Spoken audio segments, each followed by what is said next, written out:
Hello friends, आज हम बात करेंगे debit note and credit note in GST के बारे में। जी हाँ, जीएसटी के अंदर डेबिट नोट और क्रेडिट नोट कौन इशू करता है, क्या इसकी कोई टाइम लिमिट है, सभी हम डिस्कस करेंगे इस वीडियो के अंदर। तो जुड़े रहिएगा वीडियो की एंड तक।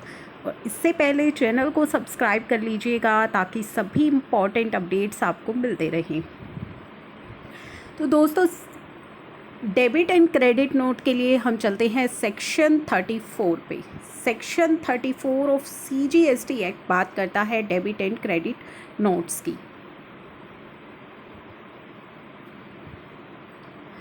Where a tax invoice has been issued for supply of goods and services of or both, and the taxable value or the tax charged in the tax invoice is found to exceed the taxable value or tax payable in respect of such supply. अगर आपने किसी को tax invoice issue किया है और बाद में आपको पता चलता है कि टैक्सेबल वैल्यू आपने ज़्यादा चार्ज कर ली है या फिर टैक्स का जो रेट है वो आपने ज़्यादा लगा दिया है, तो ऐसे केस में in respect of such supply or where goods supplied are returned by the recipient or where the goods or supply or both supplied are found to be deficient, यानी कि अगर किसी ने किसी रिसिपिएंट ने जो गुड्स हैं वो आपको रिटर्न कर दिए हैं या फिर आपने जो सप्लाई की थी वो not up to the mark है, not as per the expectation है, तो ऐसे केसेस में आप को क्रेडिट नोट इशू करना होता है। तो सबसे पहले एक चीज़ आपको क्लियर करूंगी कि क्रेडिट नोट हो या डेबिट नोट हो, जीएसटी के अंदर दोनों ही हमारा जो सप्लायर है वो इशू करता है। द रजिस्टर्ड पर्सन, तो यहाँ पे आप देखेंगे जो रजिस्टर्ड पर्सन है, यानी कि सिर्फ एक रजिस्टर्ड पर्सन ही क्रेडिट नोट इशू कर सकता है। Who has supplied such goods or services, जिसने वो गुड्स या सर्विसेज की सप्लाई की है, और बोथ मे इशू, तो आपको इस वर्ड को जो है हाईलाइट कर लेना है, मे इशू, यानी कि उसके ऊपर कोई बाउंडेशन नहीं है क्रेडिट नोट इशू करने की, वो चाहे तो क्रेडिट नोट इशू कर सकता है। May issue to the recipient a credit note containing such particulars as may be prescribe, तो यहाँ पे कोई बाउंडेशन नहीं है। अगर हमारा सप्लायर चाहे तो वो रिसिपिएंट को क्रेडिट नोट इशू कर सकता है और उस क्रेडिट नोट के अंदर जो पर्टिकुलर्स होंगे जो प्रिस्क्राइब किए गए हैं वो आपको एंटर करने हैं। नेक्स्ट इम्पोर्टेंट हम बात करें सबसेक्शन 2 की, एनी रजिस्टर्ड पर्सन, जो भी रजिस्टर्ड व्यक्ति है, who issue credit note in relation to supply और goods and services or both, जिसने कि क्रेडिट नोट इशू किया है, शैल डिक्लेयर, अब यहाँ पे आपको हाईलाइट करना है शैल वर्ड को। शैल यानी कि अब उसके लिए मैंडेटरी है उस क्रेडिट नोट को डिक्लेयर करना, the details of such credit note in the return of month during which such credit note has been issued, तो जिस महीने में उसने क्रेडिट नोट इशू किया है उस मंथ की रिटर्न में उसे क्रेडिट नोट जो है दिखाना मैंडेटरी है, बट नॉट लेटर देन, साथ ही साथ उसे एक टाइम लिमिट भी यहाँ पे प्रोवाइड की गई है। क्या टाइम लिमिट प्रोवाइड की गई है? Not later than September following the end of financial year in which such supply was made, तो जिस जो ईयर है जिसमें सप्लाई की गई है, मान लीजिए फाइनेंशियल ईयर 19-20 की अगर हम बात करें, तो फाइनेंशियल ईयर 19-20 में अगर आपने कोई सप्लाई की है तो उस सप्लाई फाइनेंशियल ईयर 19-20 में जो आपने सप्लाई की है तो उससे रिलेटेड क्रेडिट नोट आप कब तक जो है शो कर सकते हैं? जो 19-20 है उसके बाद आने वाला सितंबर, यानी कि following the end of financial year, financial year को फॉलो कर रहा जो सितंबर है, यानी कि हमारा सितंबर 2020 की जो रिटर्न है, या फिर इन द एनुअल रिटर्न में विच एवर इज़ अर्लियर, जो भी पहले होगा आप अपना क्रेडिट नोट वहाँ पे दिखाएंगे ना। क्योंकि यहाँ पे जो वर्ड लिखा गया है ये शेल लिखा गया है, तो शेल में आपको दो यहाँ पे टाइम लिमिट दी गई है, या तो जिस मंथ में आपने इशू किया है उस मंथ की रिटर्न में आप दिखा दीजिए, या फिर आपको एक टाइम लाइन दे दी गई है कब तक आप अपना क्रेडिट नोट अपनी रिटर्न के अंदर शो करेंगे।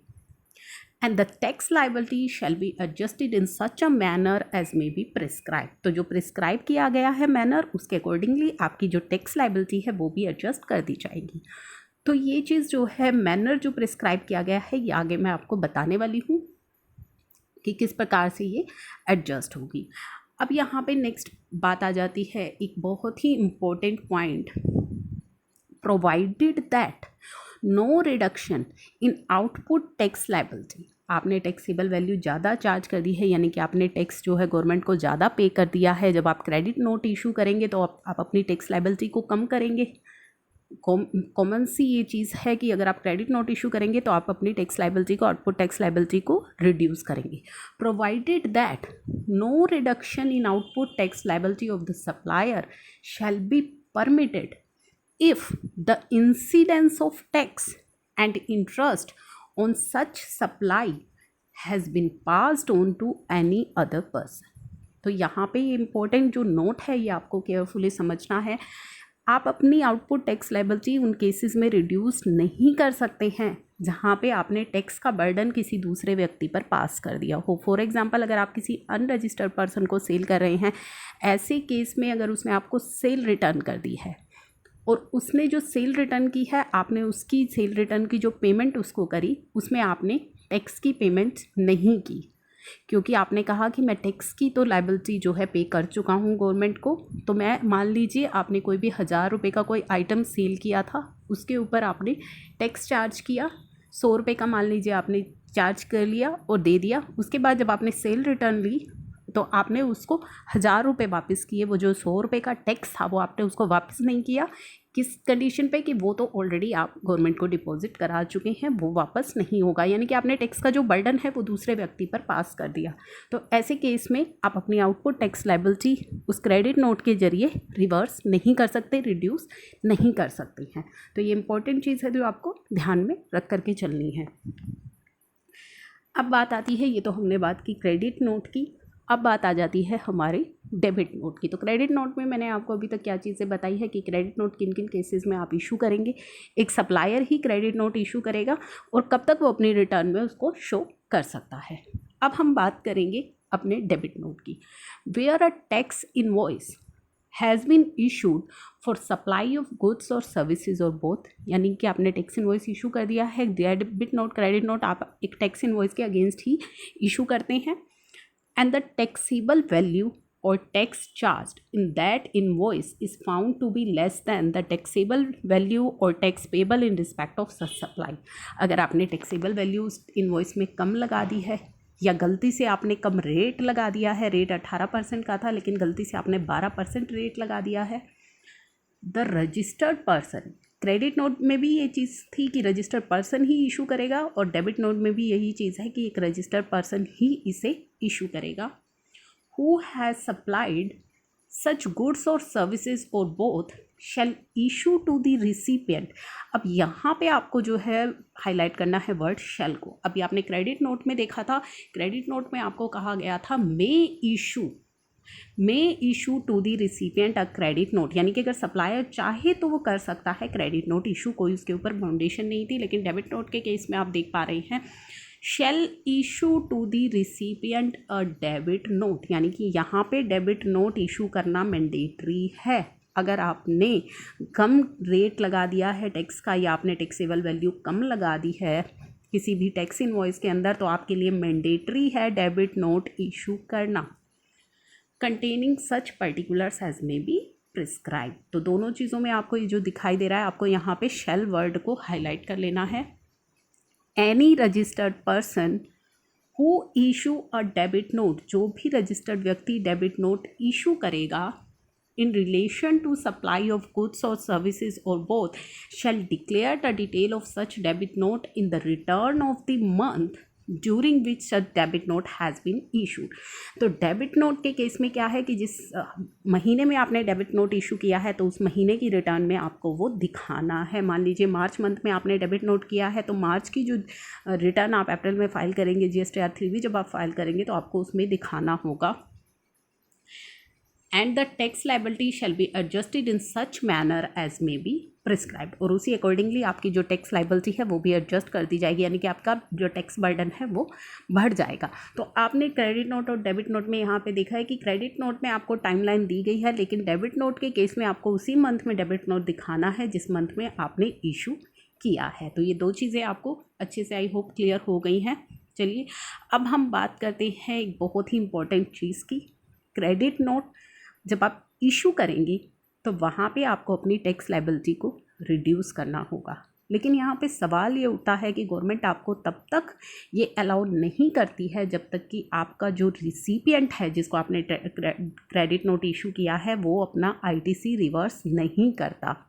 यानी कि आप अपनी लायबिलिटी को तब तक रिड्यूस नहीं कर सकते जब तक कि जो आपने सेकंड पर्सन ने जो आपका जो अपना आईटीसी क्लेम किया है आपके इनवॉइस की बेसिस पर, वो अपना आईटीसी भी जब तक रिड्यूस नहीं करेगा तब तक आपकी आउटपुट टैक्स लायबिलिटी रिड्यूस नहीं होगी। और ये हमें कहता है सेक्शन 43। तो चलिए एक बार सेक्शन 43 पर भी नज़र डालते हैं।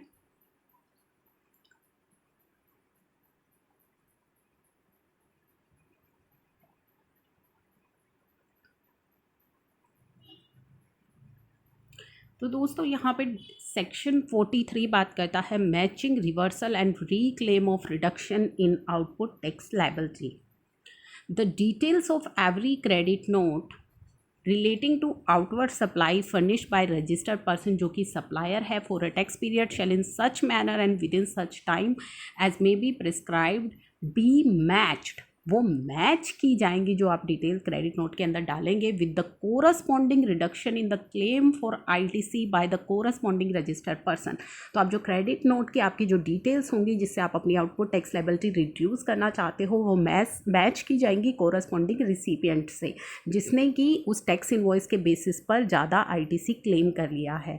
क्योंकि आपने ज़्यादा टैक्स चार्ज कर दिया था तो आपके रिसिपिएंट ने ज़्यादा आईटीसी क्लेम कर लिया है। अब आप अपना टैक्स का बर्डन रिड्यूस करना चाहते हो तो आपके कोरस्पॉन्डिंग रिसिपिएंट को भी अपना आईटीसी रिवर्स करना होगा।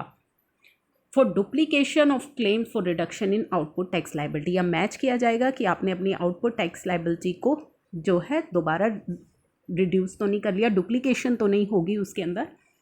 The claim for reduction in output tax liability by supplier that matches with the reduction in ITC by recipient shall be finally accepted and communicated in such manner as may be prescribed to the supplier। तो दोनों चीज़ों को match किया जाएगा। अगर दोनों चीज़ें match हो जाती हैं तो उसको एक्सेप्ट करके जो कम्युनिकेट किया जाएगा सप्लायर को।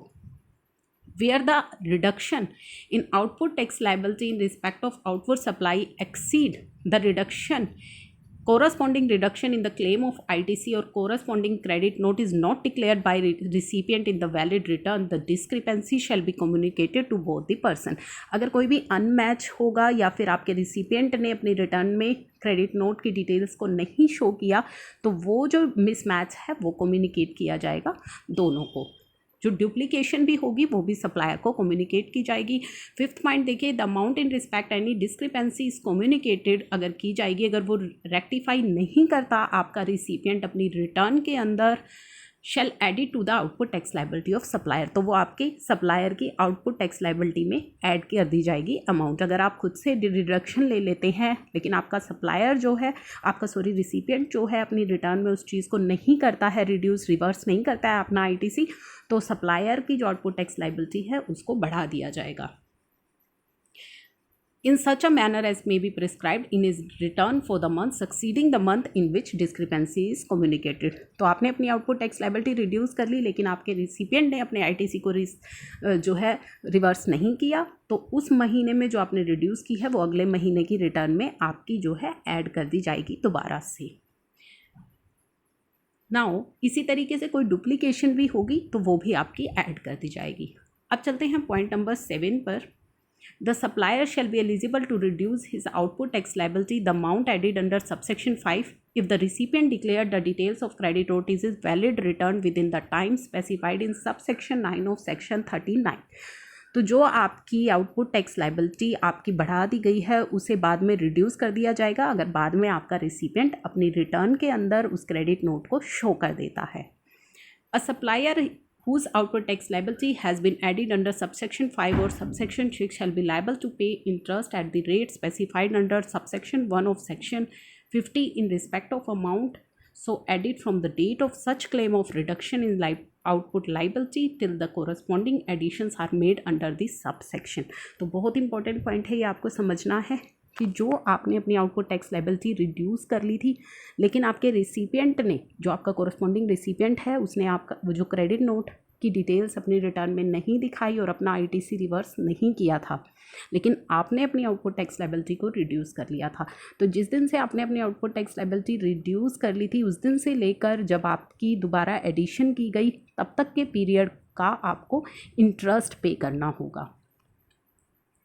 Where any reduction in output tax liability is accepted under Section 7, the interest paid shall be refunded to the supplier by crediting in the corresponding act of electronic cash ledger in such a manner as may be prescribed.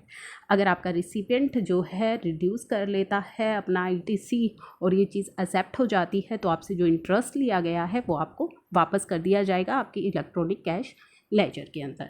The amount reduced from output tax liability in contravention of provision of subsection 7 will be added to the output tax liability of supplier in his return for a month in which contravention take place, and such supplier shall be liable to pay interest on the amount so added at the rate specified in subsection 3 of section 50।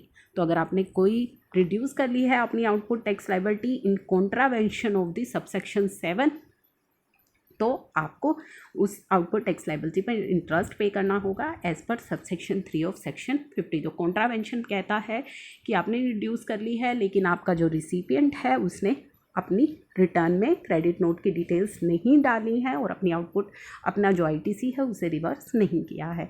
तो ये थी कुछ important बातें जो debit note और credit note से related थी। I hope ये वीडियो हो आपके लिए useful. Thank you for watching.